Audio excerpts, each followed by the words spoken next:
প্রিয় দর্শক বন্ধুরা, উঠে আসছে 2016 SSC SLST big breaking news update.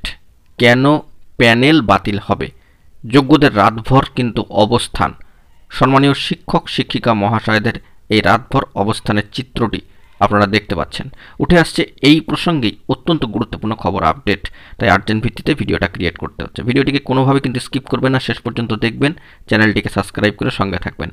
চলুন কথাবার্তা না বাড়িয়ে মূল টপিকে আমরা ফোকাস করি। অযোগ্যদের বাদ দিয়ে দ্রুত যোগ্য শিক্ষকদের প্যানেল প্রকাশ করতে হবে, এই দাবিতেই যোগ্য শিক্ষক শিক্ষিকা অধিকার মঞ্চ 2016 তরফ থেকে একটি গুরুত্বপূর্ণ পদক্ষেপ গতকালকেই নিয়ে নেওয়া হয়েছিল এবং মিছিলের পরে চলল সেই রাতভর অবস্থান কর্মসূচি ধর্মতলা ওয়াই চ্যানেলে। গত শুক্রবার দুপুরে সুবোধ মল্লিক স্কোয়ার থেকে ধর্মতলা পর্যন্ত মিছিল যায়।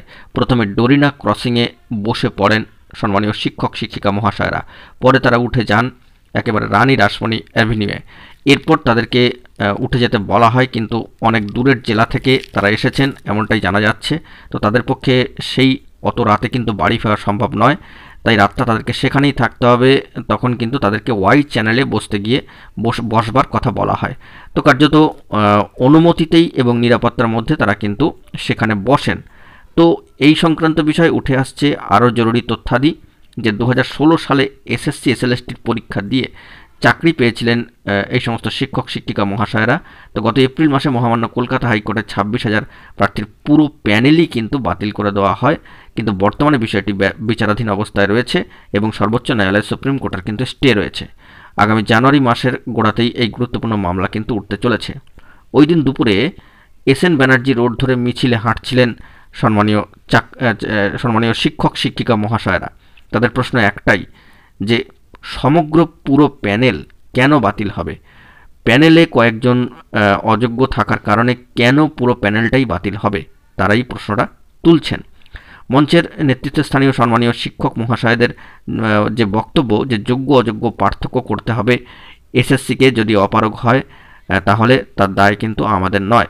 সিবিআই তো অযোগ্যদের তালিকা ইতিমধ্যেই দিয়েছেন, প্রয়োজনে মহামান্য আদালতের হস্তক্ষেপে কমিশন গঠন করে যোগ্য অযোগ্যের বিচার হোক, এই দাবি কিন্তু তুলছেন সম্মানীয় যোগ্য শিক্ষক শিক্ষিকা মহাশয়রা, যারা গতকালকে রাজপথে নেমেছিলেন এবং রাতভর অবস্থান চলছে। তো সেই দিক থেকে রাস্তায় দাঁড়িয়ে শিক্ষকেরা স্লোগানও দিয়েছেন যে আমাদের দাবি যোগ্য অযোগ্যের বিভাজন, অর্থাৎ পৃথকীকরণ বা বাছাইকরণ। কয়েকজন শিক্ষক এ বিষয়ে জানাচ্ছেন যে যোগ্য অযোগ্যের তফাৎ করা যাচ্ছে না বলে তারা সামাজিক হেনস্থার শিকার হচ্ছেন, সম্মানহানি হচ্ছে। কর্মক্ষেত্রে নানা ধরনের তারা কিন্তু পরিস্থিতি থেকে বঞ্চিত হচ্ছেন, সুবিধা থেকে বঞ্চিত হচ্ছেন। তো এই বিষয়ে অবশ্যই কিন্তু তারা চাইছেন যে যোগ্য অযোগ্যের বিচার হোক। প্রসঙ্গত এই দাবিও উঠে আসে এবং এই প্রশ্নও উঠে আসে সম্মানীয় শিক্ষক শিক্ষিকা মহাশয়দের তরফ থেকে, গুরুত্বপূর্ণ সংগঠনের তরফ থেকে, যে আমাদের মামলা লড়ার জন্য এসএসসি সরকার বা শিক্ষা দপ্তরকে দক্ষ আইনজীবী নিয়োগ করতে হবে, আশ্বাস না পেলে আমরা উঠব না। এবং পাশাপাশি যোগ্যদের তালিকা কবে প্রকাশ হবে স্কুল সার্ভিস কমিশন প্রসঙ্গত কোট আনকোট বিষয়ে উঠে আসছে খবরাখবর যে সম্পূর্ণ স্কুল সার্ভিস কমিশন জানাচ্ছেন যে বিষয়টি সম্পূর্ণ বিচারাধীন, এই নিয়ে তারা কোনো মন্তব্য করবেন না। তো এখনও পর্যন্ত অবস্থান চলছে, দেখা যাক এই বিষয়ে পরবর্তী ক্ষেত্রে কী খবর আপডেট উঠে আসে, কেন পুরো প্যানেল বাতিল হবে। তো এই দাবি উঠছে এবং রাতভর অবস্থান চলছে যোগ্য শিক্ষক শিক্ষিকা মহাশয়দের। তো সেই দিক থেকে যোগ্য শিক্ষক শিক্ষিকা অধিকার মঞ্চ 2016 তরফ থেকেই গুরুত্বপূর্ণ পদক্ষেপ। দেখা যাক পরবর্তী ক্ষেত্রে কী খবর আপডেট উঠে আসে। এখন এটুকুই, সকলে ভালো থাকবেন, চ্যানেলটিকে সাবস্ক্রাইব করে সঙ্গে থাকবেন। ধন্যবাদ।